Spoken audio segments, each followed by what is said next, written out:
ರಾಜದಾರಿ TV, ಅಡೆತಡೆ ಇಲ್ಲದ ಪ್ರಜಾದಾರಿ. ನಮಸ್ಕಾರ ಸ್ನೇಹಿತರೆ, ನಾನು ನಿಮ್ಮ ಪ್ರೀತಿಯ ರಾಜದಾರಿ ಶ್ರೀನಿವಾಸ್.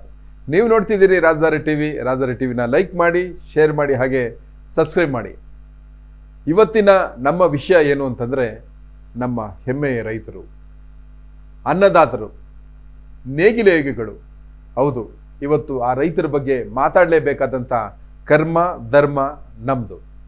ಮನುಷ್ಯ ಜನ್ಮ ತಾಳಿದಾನೆ, ಅದಕ್ಕೊಂದು ಅರ್ಥ ಇದೆ. ನಮ್ಮ ಬದುಕಿಗೆ ಒಂದು ಹೆಮ್ಮೆ ಇರಬೇಕು, ಗೌರವ ಇರಬೇಕು.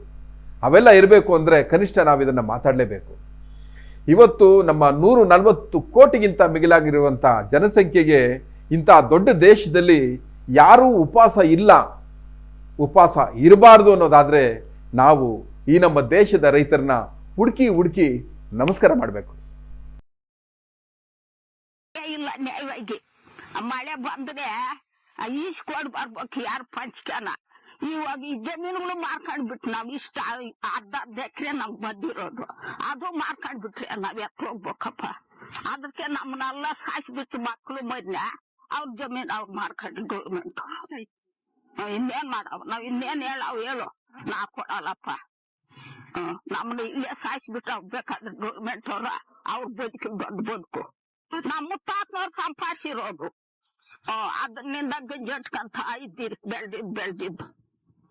ನಾದ್ ಬಿಟ್ರೆ ಏನು ಇಲ್ಲ. ಬಿಟ್ಕೊಡು ಅಂದ್ರೆ ಏನ್ ಬಿಟ್ಕೊ ಇಲ್ಲ. ಗೌರ್ಮೆಂಟ್ ಅವ್ರು ಇಲ್ಲೇ ಅಂತ ಏನನ್ನು ಕೇವ್ರೆ ನಮ್ಕ. ಈ ಅಮ್ಮನಿ ಚೀಡ್ಸಿ ಮೆಕ್ಕಡ್ ಪೊದಾಮು ದೇಶಾಂತರ ಪೊದಾಮ ಆಡ ಸ್ವಾತಂತ್ರ್ಯ ಬಿಳಕು ಹೇಳ್ತೇನು ಅಂತಾರ.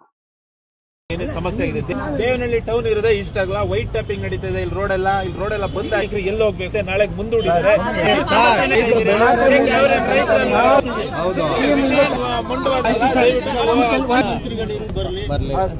ನಾಳೆ ಅಲ್ವಾ ಸರ್ ಸಂತೆ ಇರೋದು, ಮುಖ್ಯಮಂತ್ರಿ ನಾವು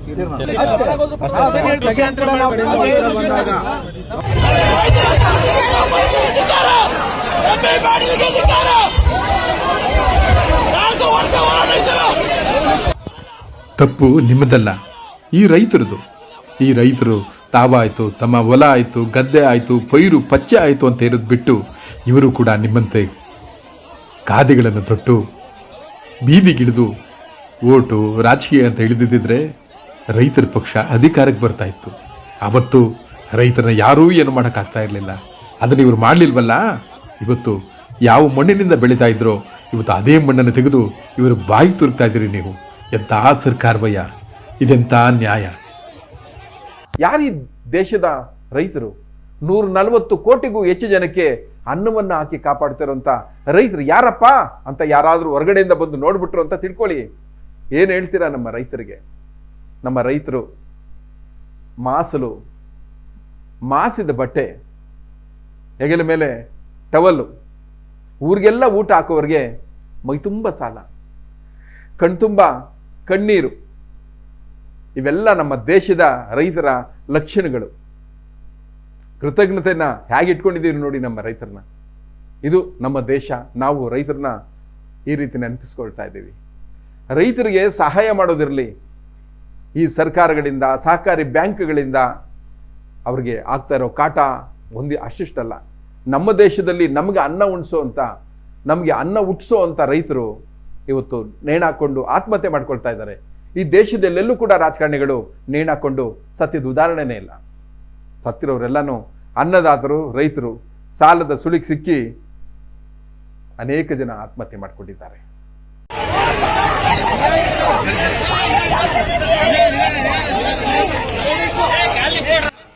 ಹಸಿರಿನಿಂದ ನನ್ನಳಿಸ್ತಾ ಇರುವಂಥ ಈ ಭೂಮಿ ಬರೀ ಭೂಮಿಯಲ್ಲ, ನಮ್ಮೆಲ್ಲರ ಹಸಿವುಗಳನ್ನು, ಆಹಾಕಾರವನ್ನು ತಣಿಸುವಂಥ ಅಕ್ಷಯ ಪಾತ್ರೆ. ಇಲ್ಲಿ ರೈತನ ಬೆವರು ಬಸಿದ್ರೆ ಮಾತ್ರ ಬದುಕು, ಅವನ ಶ್ರಮದಿಂದ ದುಡಿದ್ರೆ ಮಾತ್ರ ನಮಗೆ ಊಟ. ಇಳಿದಿದ್ರೆ ನಮ್ಮ ಬದುಕೇ ನಿಂತೋಗುತ್ತೆ. ಇಂತಹ ಭೂಮಿಯನ್ನು ನಾವು ಕಟ್ಟಡಗಳನ್ನು, ಕಾರ್ಖಾನೆಗಳನ್ನು ಮಾಡಿ ಸಾಧಿಸೋದಾದರೂ ಏನಿದೆ? ಇದರಿಂದ ಪರಿಸರ ಕೆಟ್ಟೋಗಿ ವಾಯು ಮಾಲಿನ್ಯಗಳ ಸಂತೆನೇ ಇಲ್ಲಿ ಶುರುವಾಗುತ್ತೆ. ಇದು ಬೇಕಾ ಸರ್ಕಾರ ನಿಮಗೆ? ಪ್ರಜೆಗಳು ಚೆನ್ನಾಗಿರಬೇಕು ಅಂದರೆ ಅವರು ಹೊಟ್ಟೆ ತುಂಬ ಊಟ ಮಾಡಿ ಬದುಕಬೇಕು.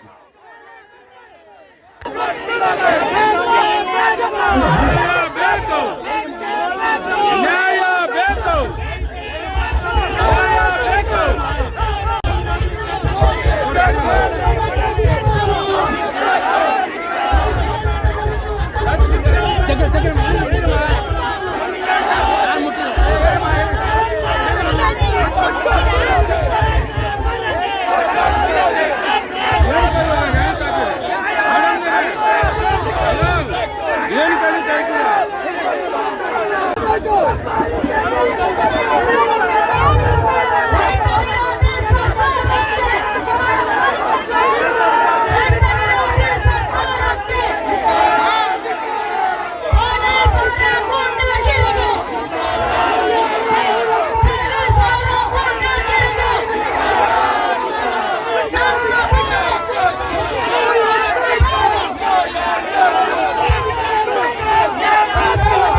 ಇವತ್ತು ರೈತ ಜನಕ್ಕೆ ಆಗ್ತಾ ಇರೋ ಸಮಸ್ಯೆ ಏನು ಅಂತಂದರೆ, ಅವರಿಗೆ ಸಮಯಕ್ಕೆ ಬಾರದ ಮಳೆ, ಸಿಗೋ ಕಳಪೆ ಬೀಜ, ಕೈಗೆ ಸಿಗಲ್ಲ ಗೊಬ್ಬರ, ಕೇವಲ 4 ಗಂಟೆ ಕರೆಂಟು, ಇವತ್ತು ಅವ್ರನ್ನ ಮಾಲ್ಗೆ ಬಿಡೋದಿಲ್ಲ, ಮೆಟ್ರೋ ಹತ್ಸೋದಿಲ್ಲ. ಎಂಥ ಕೃತಜ್ಞತೆ ರೀ ನಮ್ಮದು, ಎಂಥ ಕೃತಜ್ಞತೆ ನಮ್ಮ ಜನ್ಮಕ್ಕೆ. ರೈತರಿಂದ ಎಲ್ಲ ಪಡ್ಕೊಂಡು ನಾವು ರೈತರನ್ನ ಕನಿಷ್ಠ ಅನಿಷ್ಟ ಅಂತ ಅವರನ್ನ ದೂರ ಇಡ್ತೀವಿ, ಅಸಹ್ಯ ನೋಡ್ತೀವಿ. ಎಂಥ ದೊಡ್ಡ ಮನಸ್ಸು ರೀ ನಮ್ಮದು ಅಲ್ವಾ? ಸರ್ಕಾರ ಸ್ವಲ್ಪ ಅರ್ಥ ಮಾಡ್ಕೊಳ್ಳಿ. ಇವತ್ತು ನೀವು, ನಿಮ್ಮ ಕ್ಯಾಬಿನೆಟ್ಟು, ನಿಮ್ಮ ಎಲ್ಲ ಮಂತ್ರಿಗಳು ಉಂಡಾಡಿ ಗುಂಡ್ರಾಂಗೆ ತಿನ್ಕೊಂಡು ಉಂಡ್ಕೊಂಡು ಸಮೃದ್ಧಿಯಾಗಿರ್ಬೇಕಂದ್ರೆ ಅದಕ್ಕೆ ಕಾರಣ ಇದೇ ಸಮುದಾಯ, ಇದೇ ರೈತ ವರ್ಗ. 140 ಕೋಟಿ ಜನರಿಗೆ ಊಟ ಹಾಕ್ತಾರೋ ಈ ಜನಗಳು ಇವತ್ತು ಬೀದಿಗಿಳಿದಿದ್ದಾರೆ. ಯಾಕೆಂದ್ರೆ ಇವತ್ತು ಸರ್ಕಾರ ಅವ್ರ ಜಮೀನ ಕಸ್ಕೊಳ್ತಾ ಇದೆ. ಹೌದು, ಆ ಜಮೀನ ಕಿತ್ಕೊಂಡು ಅವರನ್ನ ಏನ್ ಮಾಡಬೇಕು ಅಂತ ಹೊರಟಿದೆ. ಅಮಾಯಕ ಜನ ಕಣ್ರಿ, ಏನೂ ಮಾಡೋಕ್ಕಾಗಲ್ಲ, ಏನೂ ಗೊತ್ತಿಲ್ಲ ಅವ್ರಿಗೆ. ತಾವು ಕರ್ಮಜೀವಿಗಳು, ದುಡಿಯೋದು, ಶ್ರಮ ಪಡೋದು ಅಷ್ಟೇ ಅವ್ರಿಗೆ ಗೊತ್ತಿಡೋದು. ಅಂಥವ್ರನ್ನ ಇವತ್ತು ಜಮೀನು ಕೂತ್ಕೊಂಡು ಅದನ್ನು ಕಿತ್ಕೊಂಡ್ಬಿಟ್ರೆ ಸರ್ಕಾರ ಎಲ್ಲಿಗೆ ಹೋಗ್ತಾರೆ ಅವರು? ಆಯಿತು, ಈ ರೈತರ ಜಮೀನನ್ನ ಕಿತ್ಕೊಂಡು ಏನು ಗನಂದಾರಿ ಕೆಲಸ ಮಾಡ್ತೀರಿ ಅಂತಂದ್ರೆ ಬಂಡವಾಳಶಾಹಿಗಳಿಗೆ, ಕಂಪನಿಗಳಿಗೆ ಅದನ್ನ ಕೊಟ್ಟು ಅವ್ರ ಹತ್ರ ಕೈಕಟ್ಟು ನಿಂತ್ಕೊಳ್ಬೇಕಾ? ಅನ್ನ ಕೊಡುವಂಥ ಬುಟ್ಟಿನ ಕಾಲದಿದ್ದಂಗಲ್ವಾ? ಸರ್ಕಾರವೇ ಎಚ್ಚರ ವಹಿಸಿ. ಇವತ್ತು ಇದು ಸಮಸ್ಯೆ ರೈತರದ್ದು ಅಷ್ಟೇ ಅಲ್ಲ, ಇವತ್ತು ಜನಗಳ ಸಮಸ್ಯೆನೂ ಕೂಡ. ನಮ್ಮ ಭಾರತ ದೇಶದ ಆಹಾರದ ಉತ್ಪಾದನೆ ದಿನೇ ದಿನೇ ಕುಸಿತಾ ಇದೆ. ಕಾರಣ ಬರೀ ರೈತರು ಮಾತ್ರ ಹಾಳಾಗಿಲ್ಲ, ನಮ್ಮ ದೇಶದ ಪರಿಸರನೇ ಕೆಟ್ಟೋಗಿದೆ. ಇವತ್ತು ಆಹಾರ ಉತ್ಪಾದನೆಯಲ್ಲಿ ನಮ್ಮ ಕೀಟಗಳು, ಜೇನುನೊಣಗಳು, ಪರಾಗಸ್ಪರ್ಶ ಕ್ರಿಯೆಯಿಂದ ನಮ್ಮಲ್ಲಿ ಬೆಳೆ ಬೆಳೀತಾ ಇತ್ತು, ಆ ಎಲ್ಲ ಕೀಟಗಳು ಸತ್ತೋಗ್ತಾ ಇದ್ದಾವೆ. ನೀವು ಹೇಳ್ತಾ ಇದ್ದೀರಲ್ಲ ಅಭಿವೃದ್ಧಿ ಹೆಸರಿನ ಟವರ್ಗಳು, ಮೊಬೈಲ್ಗಳು, ನೆಟ್ವರ್ಕ್ಗಳು, ಅವುಗಳಿಗೆಲ್ಲ ಸಿಕ್ಕಿ ಆ ಕೀಟಗಳು ಅವೆಲ್ಲ ಸತ್ತೋಗ್ತಾ ಇದ್ದಾವೆ. ಹಾಗಾದ್ರೆ ಬೆಳೆ ಹೆಂಗೆ ಉತ್ಪಾದನೆ ಮಾಡ್ತಾರೆ? ಇವೆಲ್ಲವನ್ನ ನೀವು ಅರ್ಥ ಮಾಡ್ಕೊಂಡಿಲ್ಲ ಅಂದ್ರೆ ನಿಮ್ಮ ತಟ್ಟೆಯಲ್ಲಿ ಮಣ್ಣು ಕೂಡ ಸಿಗೋದಿಲ್ಲ. ಈ 140 ಕೋಟಿ ಜನಕ್ಕೆ ಅನ್ನ ಹಾಕೋದಕ್ಕೆ ರೈತ ಭೂಮಿಗೇನೆ ಇಳಿಬೇಕು, ಅವ್ನು ದುಡ್ದೇ ನಮಗೆ ಕೊಡಬೇಕು. ಯಾವ ಫ್ಯಾಕ್ಟ್ರಿನೂ 140 ಕೋಟಿ ಜನಕ್ಕೆ ಊಟ ಹಾಕೋಕೆ ಅನ್ನ ಸಾಂಬಾರ್ ತಯಾರಿ ಮಾಡಲ್ಲ ಸ್ವಾಮಿ, ಯಾರು ತಯಾರಿ ಮಾಡೋದಿಲ್ಲ.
ಸುಮ್ಮನೆ ಅದು ಯಾಕೋ ಆರಾಮಾಗಿ ಕರೆದ್ರೆ ಎಲ್ಲರೂ ಬರ್ತೀವಿ.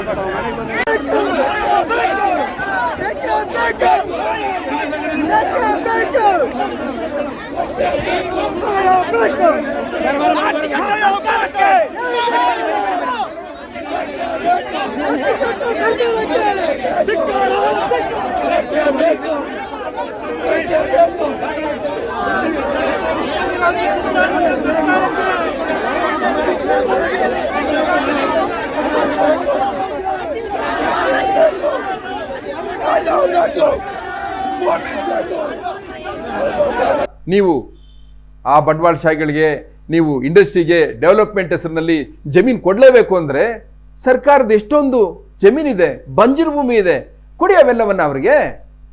ಅಲ್ಲಿಗೆ ವಿದ್ಯುತ್ ಕೊಡಿ, ನೀರನ್ನು ಕೊಡಿ, ಎಲ್ಲ ಕೊಟ್ಟು ಸಹಾಯ ಮಾಡಿ. ರೈತರ ಭೂಮಿನೇ ಯಾಕೆ ಬೇಕು ಅದಕ್ಕೆ? ಅಧಿಕಾರ ಇದ್ದಾಗ ಒಂಥರ, ಅಧಿಕಾರ ಇಲ್ಲದೆ ಇರೋಗೊಂಥರ ಹೇಗ್ರಿ ನಂಬೋದು ಈ ಬಣ್ಣ ಬದಲಾಯಿಸೋ ರಾಜಕಾರಣಿಗಳನ್ನ? ಇವತ್ತು ನೀವೆಲ್ಲರೂ ಕೂಡ ಸರ್ಕಾರ ಮಾಡ್ತಾ ಇರ್ತಕ್ಕಂಥ ಭೂ ಸ್ವಾಧೀನವನ್ನ ವಿರೋಧ ಮಾಡಿ ರೈತರ ಮೇಲಿನ ದೌರ್ಜನ್ಯವನ್ನ ಖಂಡಿಸಿ ಅನಿರ್ದಿಷ್ಟಾವಧಿ ಧರಣಿಯನ್ನ ಹಮ್ಮಿಕೊಂಡಿದ್ದೀರಿ. ನಿಮ್ಮ ಧರಣಿಗೆ ನನ್ನ ಸಂಪೂರ್ಣ ಬೆಂಬಲ ಇದೆ. ಇವತ್ತೇನಾಗ್ತಾ ಇದೆ ಅಂತಂದ್ರೆ ಸರ್ಕಾರ ಅನೇಕ ಕಡೆಗಳಲ್ಲಿ ನಿಮ್ಮ ದೇವನಹಳ್ಳಿ ಚನ್ನರಾಯಪಟ್ಟಣದಲ್ಲಿ ಭೂಮಿ ಅಕ್ವೈರ್ ಮಾಡ್ಕೊತಾ ಇದ್ದಾರೆ. ಭೂಮಿ ಫಲವತ್ತಾದಂತ ಭೂಮಿನೇ ಅಕ್ವೈರ್ ಮಾಡ್ಕೊಡ್ಬೇಕು ಅಂತೇನಿಲ್ಲ. ಹೊರಡು ಭೂಮಿ ಇರ್ತದೆ, ಸರ್ಕಾರಿ ಜಾಗ ಇರ್ತದೆ, ಅಂತ ಭೂಮಿಗಳನ್ನು ನೋಡಿ ಕೊಡಬೇಕು. ಅವ್ರಿಗೆ ಇಂಡಸ್ಟ್ರಿ ಬರಬೇಕು ನಿಜ, ಅದಕ್ಕೇಳಿ ರೈತರಿಗೆ ಅನ್ಯಾಯ ಮಾಡಕ್ ಹೋಗ್ಬಾರ್ದು. ನಾವು ಕೇವಲ ಒಂದು ಪಕ್ಷ, ಒಂದು ಸರ್ಕಾರ, ಒಂದು ವ್ಯವಸ್ಥೆನ ಕೇಳ್ತಾ ಇಲ್ಲ. ಎಲ್ಲ ಪಕ್ಷಗಳ ಕಥೆನೂ ಇಷ್ಟೇ. ಈ ದೇಶದ ಬೆನ್ನೆಲುಬು ರೈತ ಯೋಧ ಅಂತ ಏಣಿ ಹಚ್ಚಿದ್ದೇ ಆಯ್ತು. ಆದರೆ ಜೀವನ ಪೂರ್ತಿ ಅವರು ಸುಧಾರಿಸಲೇ ಇಲ್ಲ ಕಣ್ರಿ. ಈ ಸಮುದಾಯ ತಾವು ನಂಬ್ಕೊಂಡಿರುವಂಥ ಕೃಷಿ ಭೂಮಿನ ನಾವು ಕಿತ್ಕೊಂಡು ತಿಂತೀವಿ ಅಂತ ನೀವು ಕಿತ್ಕೊಂತೀರಾ ಅಂತ ಗೊತ್ತೇ ಇರಲಿಲ್ಲ ಅವ್ರಿಗೆ. ಅವ್ರು ಸರಿ ಇಲ್ಲ, ನೀವೇ ಸರಿ ಅಂತ ನಿಮ್ಮನ್ನ ಆಯ್ಕೆ ಮಾಡಿದ್ದಾಯ್ತು. ನೀವು ಕೂಡ ಅದನ್ನೇ ಮಾಡ್ತಿರೋದು. ರೈತರ ಸಾವಿರಾರು ಎಕರೆ ಜಮೀನನ್ನ, ಕೃಷಿ ಭೂಮಿಗಳನ್ನ, ಅದು ಹಸಿರು ಆ ಹುಟ್ಟಿರುವಂತಹ ಆ ಭೂಮಿಗೆ JCB ನುಗ್ಗಿಸ್ತಾ ಇದ್ದೀರಲ್ಲ, ಇದೆಷ್ಟು ಸಹಾಯ ಸ್ವಾಮಿ, ಇದೆಂಥ ಕೃತಜ್ಞತೆ ನಿಮ್ಮ ಸರ್ಕಾರದಿಂದ. ಇವತ್ತು ಅವ್ರ ಜೀವನನ ನೀವು ಲೆಕ್ಕಕ್ಕಿಟ್ಟಿಲ್ಲ ಅನ್ನೋದಾದ್ರೆ ಇವತ್ತು ನೀವೆಲ್ಲ ಬಂದಿರೋದು ಎಲ್ಲಿಂದ? ನಮ್ಮ ಸರ್ಕಾರದಲ್ಲಿರೋ ಮಂತ್ರಿಗಳೆಲ್ಲ ಪಟ್ಟಣದಲ್ಲೇ ಪ್ಯಾಕೇಜ್ ಆಗಿ ಉಟ್ಬಿಟ್ರಾ? ಯೋಚನೆ ಮಾಡಬೇಕು ನಾವು ಅದನ್ನ. ಇನ್ನಾದರೂ ದಯಮಾಡಿ ಅರ್ಥ ಮಾಡ್ಕೊಳ್ಳಿ. ನಮ್ಮ ದೇಶದ ರೈತರನ್ನ ಹೆಮ್ಮೆಯಿಂದ ಗೌರವದಿಂದ ಸ್ವಾಗತಿಸೋದಷ್ಟೇ ಅಲ್ಲ, ಅವ್ರ ಬದುಕಿಗೆ ಸ್ಥಿರವಾಗಿ ನಿಂತ್ಕೊಳ್ಳಿ. ಈ ರೈತರ ಜಮೀನನ್ನು ಕಿತ್ಕೊಳ್ಳೋ ಬದಲು ಅವ್ರಿಗೆ ಇನ್ನಷ್ಟು ಶಕ್ತಿಯನ್ನು ತುಂಬಿ, ಬೆಳೆಯೋ ಕೈಗಳಿಗೆ ಇನ್ನಷ್ಟು ಶಕ್ತಿಯನ್ನ, ಬಲವನ್ನು ತುಂಬಿ. ಆಗ ನೀವು ಉಳಿತೀರಿ, ನಿಮ್ಮ ಅಧಿಕಾರ ಶಾಶ್ವತವಾಗಿ ಉಳಿಯುತ್ತೆ. ದಯಮಾಡಿ ರೈತರ ಭೂಸ್ವಾಧೀನ ಪ್ರಕ್ರಿಯೆನ ಇಲ್ಲಿಗೆ ನಿಲ್ಲಿಸ್ಬಿಡಿ. ಸ್ನೇಹಿತರೆ, ಇದೇ ರೀತಿ ನಮ್ಮ ವಿಡಿಯೋಗಳನ್ನು ನಮ್ಮ ವಾಹಿನಿ ಮೂಲಕ ನೋಡ್ತಾ ಇರಿ. ನಮಗೆ ನಿಮ್ಮ ಪ್ರೋತ್ಸಾಹ ಅತ್ಯಂತ ಅಗತ್ಯ ಇದೆ. ನಾನು ಇನ್ನೊಂದು ವಿಡಿಯೋ ಜೊತೆ ನಿಮಗೆ ಸಿಗ್ತೀನಿ. ನಮಸ್ಕಾರ. ರಾಜಧಾರಿ ಟಿವಿ, ಅಡೆತಡೆ ಇಲ್ಲದ ಪ್ರಜಾದಾರಿ.